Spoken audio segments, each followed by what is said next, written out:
예, 2023년 6월 9일, 음력으로는 4월 21일이 되겠습니다. 저는 10시 반이 되었는데요.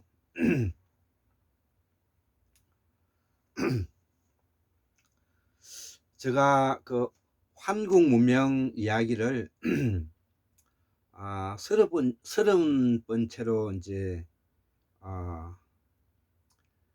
마감을 하려고 하다가 딱히 지금 현재 제가 다른 계획도 없고 해서 이 한국 문명 이야기를 조금 더 이어가 볼까 합니다. 그래서 오늘은 한국 문명 이야기 31번째 그 강의를 해보도록 하겠습니다. 예, 학문 산책 183번째 강의가 되겠습니다. 제목은 한국 문명 세속 5개. 앞전에 제가 강의하면서 한국 문명 세속 5개를 설명을 드렸습니다. 이를 실천하기 위해서는 우리의 그 정통 뿌리 신앙인 무교의 성립 과정을 불교가 전해지기 전까지 알 필요가 있다는 것이죠. 그래서 우리 한국 문명의 그 정통 뿌리 사상이니까 다시 한번 제가 설명을 해보도록 하겠습니다. 좀 더 편안하게 한번 설명을 해보겠습니다. 우리의 정통 그 뿌리 사상은 그 보살 사상이죠. 그래서 이 보살 사상은 우리가 적도 지방에 살 때 순다 대륙 순다 환인 시대 때 살았던 시기에 남방에서 이 불교 보살 사상이 자리 잡았습니다. 그러면 이 보살 사상이 왜 이렇게 이제 나타나게 되느냐, 그 배경은 우리는 예전에 그 제사의식을 치르면서 하늘에 제사 지내는 우리의 전통 신앙이 있는 것이죠. 그래서 천재지변이라든지 화산 폭발, 그 다음에 지진 해일로 인해 가지고 인류에게 크나큰 인간으로서는 도저히 감당하기 어려운 그런 자연재해가 일어나면서 인간의 그 무력함을 우리가 나타내고, 이것이 우리가 하늘의 노여움을 풀어주기 위해서 제사 의식이 있었던 것이죠. 그러다 보니까 태양신도 숭배하게 되고 이 제사를 지내면서 우리가 극기하는 인신, 사람을 잡아서 인신공양을 하는 지경에 이르게 되었고, 인간의 인신공양을 하게 됨으로 인해서 인간에 대한 기본적인 존엄에 대해서 고민하게 되었죠. 그래서 그 인간을 공양하는 데서 벗어나 가지고 우리가 동물을 이제 대신해서 공양하게 되었죠. 이 또한 살아있는 짐승을 잡다가 보니까 생명에 대한 경시 사상이 나타나게 되었고, 그 생명에 대한 경시 사상이 궁극적으로는 우리 인간들에게 인간의 존엄성으로 나타나게 되었다는 것이죠. 그래서 그 인간의 존엄성을 나타낸 가장 그 시원적인 사상이 바로 보살 사상인 것입니다. 그래서 이 보살 사상은 우리가 그 뿌리가 이 산스크리트 보디사트바에서 나온 말인데, 이 보디사트바를 우리가 한자로 엄차해 보니까 보리살타가 되죠. 보리살타가 이제 기니까 이걸 줄여서 이제 보살 사상이 되었다는 것이죠. 자, 그러면 우리의 말과 뿌리가 아 지금 현재 우리가 쓰고 있는 말에서 그 나타난다고 하지 않았습니까? 자, 그래서 이 보디사트바라는 뜻은, 보디라는 뜻은 밑본자, 한자로 말하면 밑본자가 되고, 사트바는 날생, 생명이 돼. 그래서 한자로 엄착해 보면 이걸 본생이라 되는 것이죠. 그래서 근본이 되는 생명의 탄생을 말하는 것이죠. 그래서 이거를 한자식으로 표현하면은 이제 그렇게 되지만, 이것을 우리가 경상도에서 쓰고 있는 말로 한번 바꿔보면, 보살이라는 것은 생명에 있어서 그 본성은 기본적으로 본데, 그 사람뿐만 아니라 그 동물이 타고난 그대로 살아가게끔 내버려 둬야 된다는 것이죠. 그래서 이것이 우리가 궁극적으로 인간의 존엄 사상을 나타내는데, 부처가 본생담 이야기로 이루어진 전설을 가지고 있는 것은 이 보살사상에서 그 뿌리를 가져간 것이다 이거죠. 우리가 그 부처님이 시다르타가 깨닫고 난 이후에 우리가 그 보살행을 하면서 인생을 마감을 했죠. 그 본생이 바로 거기서 놓은 이야기입니다.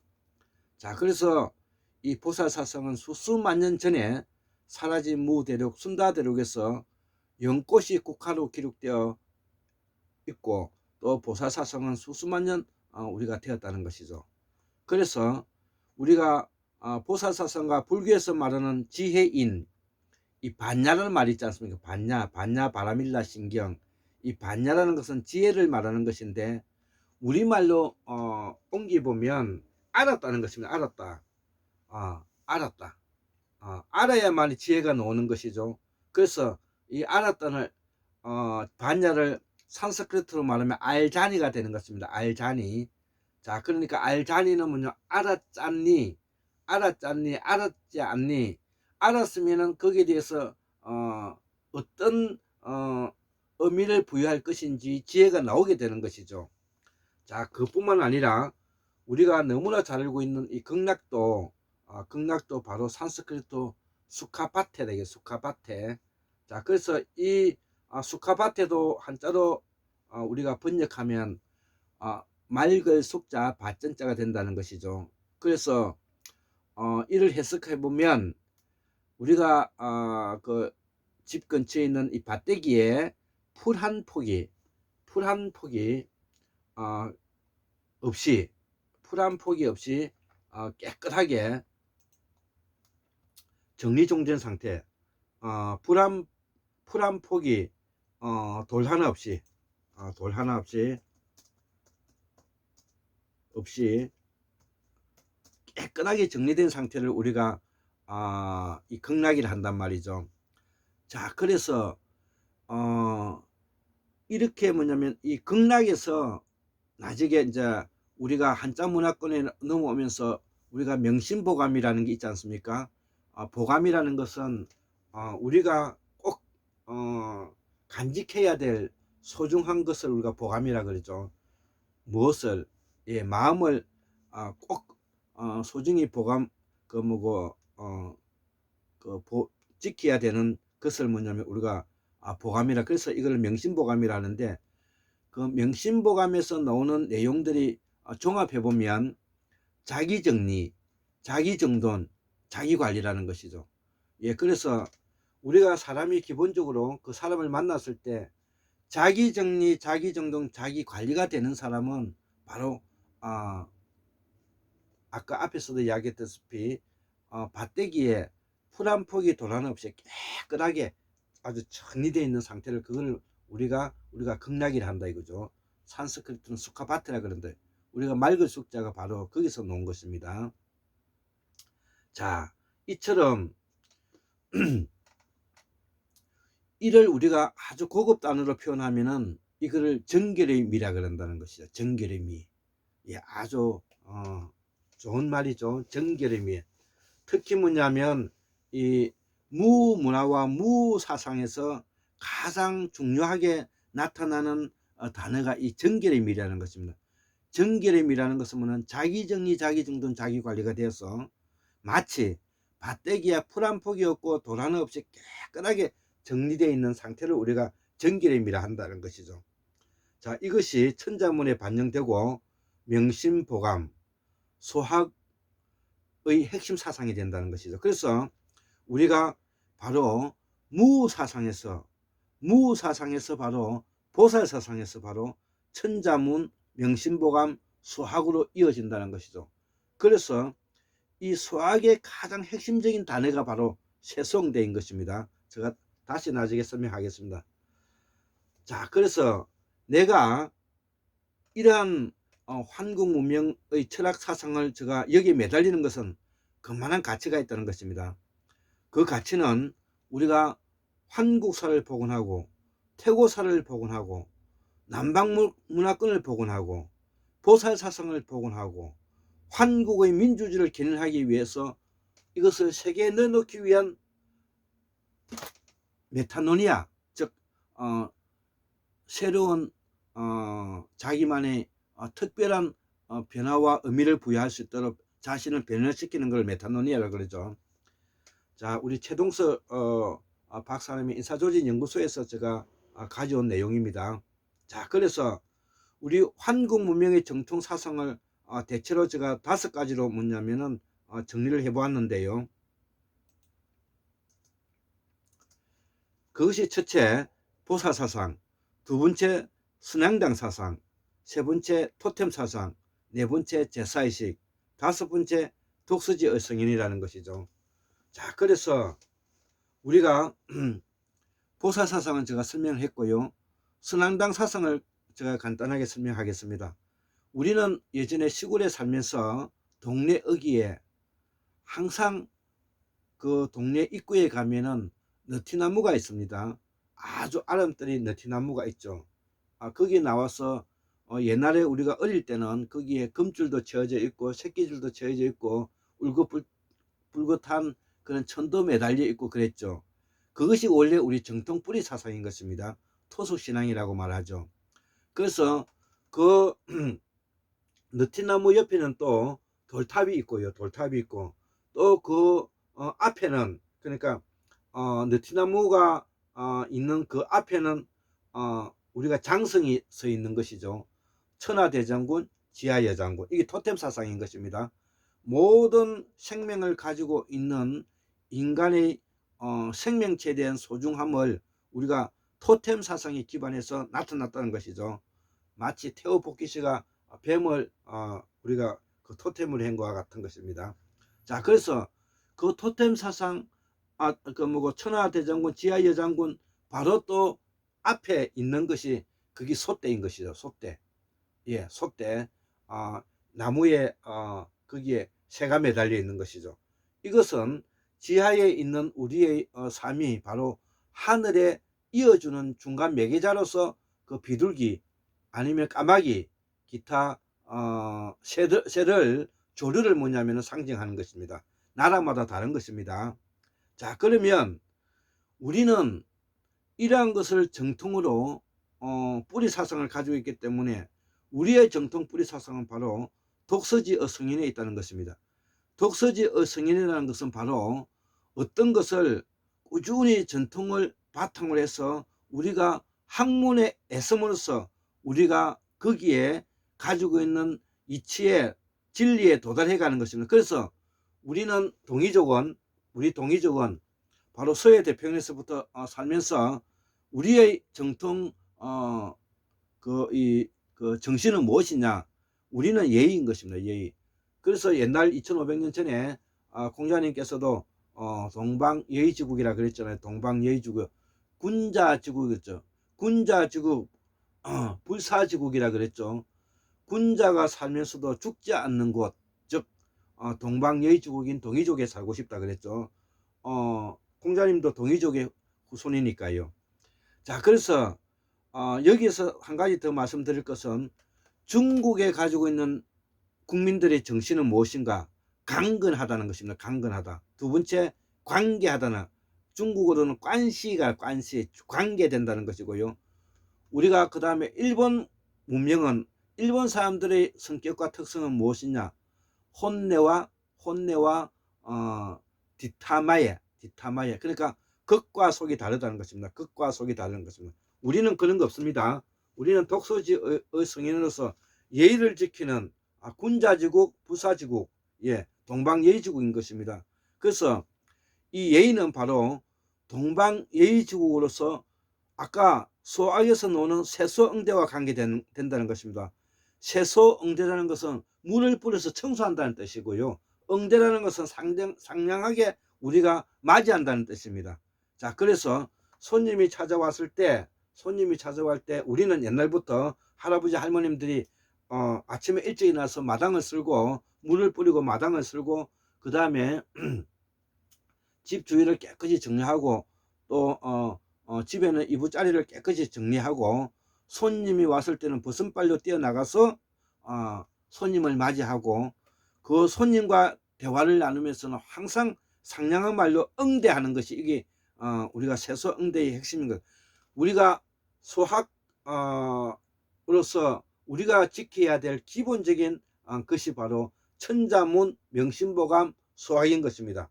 자, 그래서 우리가 이 소학에 대해서 기본적으로 공부를 해야 되고, 그러면 이러한 예의를 해서 이것이 사이고 이것이 뭐냐면 축적이 되면 그것이 어떤 형태로 나타나면 도강해적하는 상태로 나타난다는 것이죠. 도강해적이라는 것은 뭐냐면 바로 빛을 감추고 그림자를 숨긴다는 그런 뜻이 되는 것이죠. 그래서 예의를 다 지키다 보면 결국은 도강해적하고 자기가 빛을 감추고 싶어도 스스로 드러나는 것을 감추고 싶어하고 그 감추는데 그 그림자조차도 숨기는 듯한 그런 예의가 우리가 필요하다는 것이. 그래야 우리 동의족으로서 군자로서 선비로서 생각하는 사람으로서 공부하는 사람으로서 멋을 가지고 있는 사람이 되는 것입니다. 지금 현재 우리 한국 사회는 멋을 잃어버린 지 오래되었습니다. 작게는 400년이 되고요. 길게는 수천 년이 저는 된다 이렇게 저는 생각하고 있습니다. 자, 그래서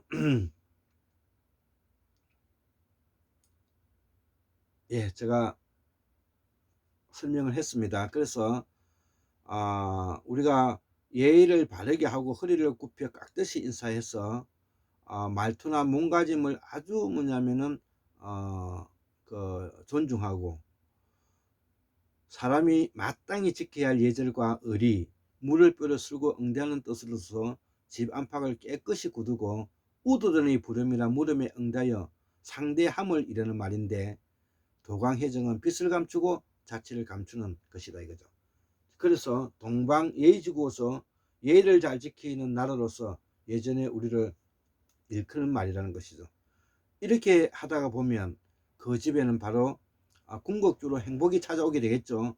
그 행복이 바로 오복인데 그 오복을 갖춘 삶이 되고 그 오복이란 바로 수부 강령 유호도 고정명, 수부 강령 유호도 고정명이라는 것입니다. 자, 우리가 살아가는 그 생명 자체를 소중히 여기고 그 다음에 경제생활에서 안정을 취하고 건강과 생활에서 뭐냐면 강령하고 유호덕 주변 사람으로부터 덕이 있다는 소리를 들으면서 자식을 잘 두고 자기의 그 죽음이 자식 앞에서 아주 반듯하게 죽는 것을 우리가 오복이라 그러죠.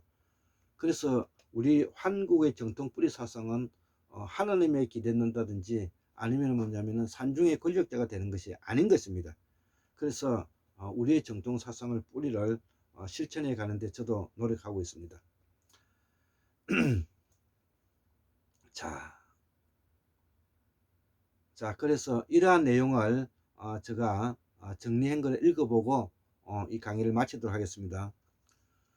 우리는 지금 한국 문명을 잃어버렸기 때문에 이를 복원하는 것이 시급하다.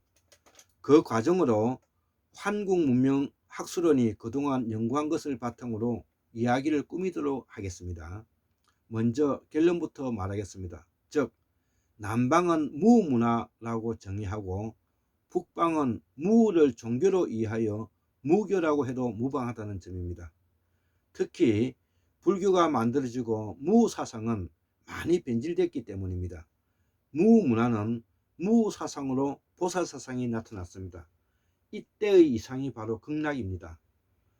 극락은 우리말로 자기정리, 자기정돈, 자기관리입니다. 산스크리트어로 수카바테인데 수카는 한자로 맑을 수어로 번역되었고요. 바테는 우리말로 밭전자로 설명이 되었다는 것이죠. 이후 극락은 왕생극락으로 바뀌게 되었는데 밭에 풀 한 폭이 도란 없이 깨끗하게 정리정돈되어 있는 상태를 우리가 극락이라 한대요. 그래서 우리가 이 불교로 나중에 넘어가서 불교의 깨달음이라는 것은 바로 적정 상태의 마음이 고요해지고 적정 상태의 마음이 고요해지고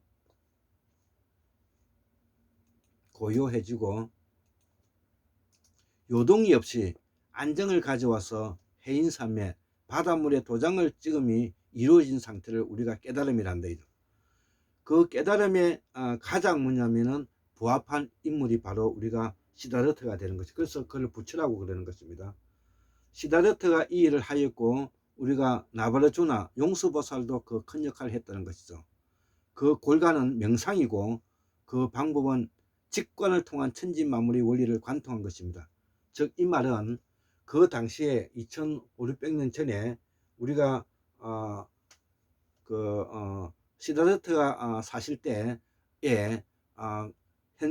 현재와 같은 과학 문명이 발전하지 않았음에도 불구하고 시다르트는 인간의 원리를 명상으로서 뭐냐면은 이거를 직관으로 뭐냐면은 관찰했던 것이죠.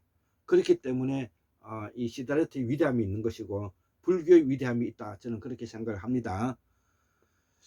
자, 그래서 이를 우리말로 번뇌를 떼어버리다는 것이죠. 그래서 이 불교의 깨달음은 바로 떼어버리제라는 것입니다. 전라도 말로 떼어버리제, 우리가 혹을 떼어버리제, 그 여자를 떼어버리제, 이런 말을 하지 않습니까? 떼어버리제, 어떤 번뇌와 의문을 떼어버린다는 것입니다. 그것이 바로 우리가 깨달음으로 가는 것입니다. 가령 예를 들면은 집착이라는 것은 누가 준 것이 아니죠. 자기 스스로 집착이라는 것을 만드는 것이죠. 눈에 보이지도 않고 나타나지도 않는 자기만의 고민을 집착으로 가지고 되어서 그 집착 속에서 우리가 뭐냐면 매달려 있는 것이죠. 그 집착에 있는 번뇌와 고민의 의문을 떼어버리제, 이것이 바로 깨달음이라는 것입니다. 우리가 알고 있는 이 건강의 핵심이 바로 여기 있는데요. 우리 공호 강산 박사님의 이 강의를 토대로 하다 보면은 불교를 이해하기 위해서는 범어인 우리가 사용하고 있는 우리 말의 의미를 이해하지 않고서는 불교의 의미를 이해하기가 쉽지가 않다는 것이죠. 그래서 이 우리가 쓰고 있는 범어를 한자로 번역해서 우리가 이해하는 것은 이미 뭐냐면은 오염되어 있는 불교를 우리가 배우고 있는 것이다, 저는 그렇게 생각합니다. 자, 그래서 번뇌라는 것은 다른 것이 아니라 우리 전라도 말로 떼어버리자라는 것입니다. 종교를 믿고 안 믿고를 떠나 인간은 떼어버리자 이라는 것이죠. 그렇기 때문에 인간은 소우주로서 우주 만물의 영원성을 가지고 있는데 다른 말로 영혼을 가지고 있는 것이죠. 그래서 무교도 일월 성신의 주제자가 바로 무당이고요. 모계 사회, 시족 사회에서는 여자 무당들이 있었지만 북의 부족 사회가 되면서 남자 무당으로 옮겨왔다는 것이죠. 자, 그래서 북방 문화권의 천손신화가 나타나게 되었는데 하늘의 제사 지내는 방식이 견고하게 되었다는 것이죠. 우리가 몽골이라든지 흉노, 선비, 돌궐, 조선, 여기에 이 몽골을 대표로 하는데 이 흑무당이 있었고요. 그 다음에 백무당이 있었던 것입니다. 물론 황무당도 있습니다. 그래 흑무당은 평시에는 연구하고요. 정책을 펴고 그 다음에 공부하고 전시에는 이기기 위한 승리를 점쳤다는 것이죠. 이것이 바로 선비가 되는 것입니다. 선비. 예, 선비. 자, 이제 우리는 국력이 강력해졌습니다. 조금 더 설명을 하면은 바로 학문을 하고 공부를 하는 사람은 바로 평시에는 연구하고 정책을 입안하고 공부를 하고, 전시가 일어났을 때는, 국가가 위급한 상태가 일어났을 때는 이것을 이용해서 이기기 위한 승리를 점쳤다는 것입니다. 이것이 바로 우리 한국인이 공부해야 될 사람들이 해야 될 숙제인 것입니다. 행동인 것입니다. 행동. 예, 저는 일반 시민으로서 거기에 기초해서 지금 현재 제가 살아가고 있습니다. 이때 우리는 국력이 강력했죠. 이때가. 예. 이를 이어받은 것이 바로 학자고요. 나는 여기에 엄중하고자 합니다. 박사가 박수에서 나왔기 때문입니다. 자, 아까 흑무당 이야기했고요. 백무당은 자비를 통해 선을 예언하고 민중의 보살핌을 주는 것을 우리가 백무당이라 하는데요. 지금 이제 우리 주변에 무당에 대나무에 꽂아놓은 그 위에가 백색이고 밑에가 붉은색이죠. 그래서 이 백무당은 바로 자비를 통해 선을 예언하고 민중의 보살핌을 준다는 것입니다. 예, 여기서 참고로 그 붉은 깃발은 군사계급을 말하는 겁니다.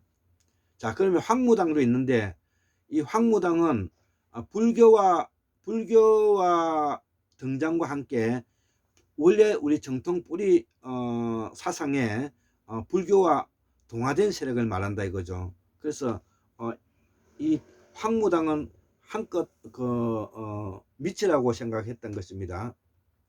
자, 그래서 이러한 신라의 김유신이 청관녀와 사랑에 빠졌을 때, 이 청관녀가 바로 우리의 정통 뿌리 사상이 하늘에 제사 지는 여자죠. 이 사람들이, 청관녀가 하늘에 제사 지는 사람이지, 이 사람들이 뭐냐면 천한 신분이 아닌 것입니다. 그래서 신라 남해왕 때 하늘에 제사 지내는 것은 바로 남해왕의 여동생이 바로 이 청관녀로서 하늘에 제사 지내는 것을 했다는 것이 삼국사기에 기록이 되어 있습니다. 자, 그래서 김유신이 살았던 이 시기에 이 청관녀의 사랑에 빠졌을 때 이 김유신은 바로 우리의 정통 뿌리 사상은 하늘에 제사 지내는 청관녀와 사랑을 떨쳐버리고, 이때가 이제 2차 단일 순교 이후에 신라에서는 조정에서는 불교가 공인되고 있는 이런 시기였는데, 이 김유신은 바로 이러한 사랑을 억제하고 김유신의 신념을 따라서 궁극적으로 뭐냐면 사만일통을 이뤄낸 대장부이죠. 자, 우리 정통 사상의 위기가 결국 한국의 위기가 되었고요. 외래 종교의 을과 혼을 놓쳤기 때문이다. 을과 혼은 우리 말과 글을 되찾는 작업입니다. 여기에 공부하는 자의 책무가 있습니다. 나는 그래서 존재합니다. 지금 우리는 이한일통을 이루어야 되는 북한과 남한이죠. 북한과 남한의 통일을 이루어야 한다. 이미 우리 국민은 너무나 달콤함에 노획되어 있고, 공부하면서 창자에 먹을 것 넣어주는 소박한 신념이 없다는 것이죠. 예, 행복이 없어졌습니다. 급기야는 우리가 지금 이제 어제 그저께 우리가 텔레비에 나왔는데, 정유정은 살인을 해보고 싶어서 해봤다고 하지 않습니까? 이런 사회가 지금 이제 우리 사회가 되어버린 것입니다. 반사회적 인격장애자로 소시오패스가 옆에 우글거리고 있는 시대가 지금 현재 이 상태인 것입니다. 누구는 하느님에 기대고 누구는 산중의 권력자가 되어 있습니다. 중국은 팽창하고 미국은 우리를 천병으로 쓰고 있습니다. 전략적 동맹을 하지 않고 사대적 동맹을 하고 있습니다. 그 이유는 달콤한 초콜릿입니다. 돈에 미쳐서 동교에 환장을 해서 미친 사회가 되었습니다.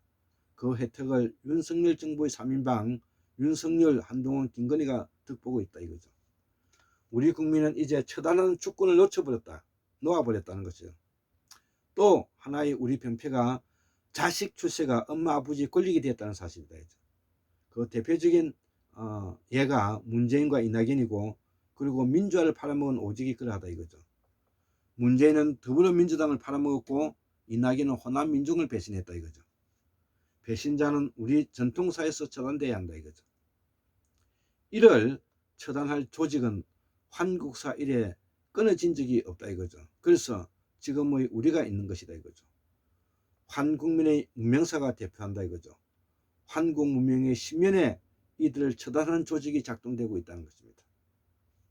이것이 바로 환국의 민주화이고 환국의 자유입니다. 환국의 자유는 바로 처단자입니다. 나는 환국의 자유를 사랑합니다. 예, 이렇게 해서 예, 오늘 제가 강의를 31번째 강의를 하고 있는 것입니다. 74,142년 1960년 2023년 6월 9일 예, 금요일 환국문명 학술은 꼴짱 김대솔입니다. 예, 감사합니다.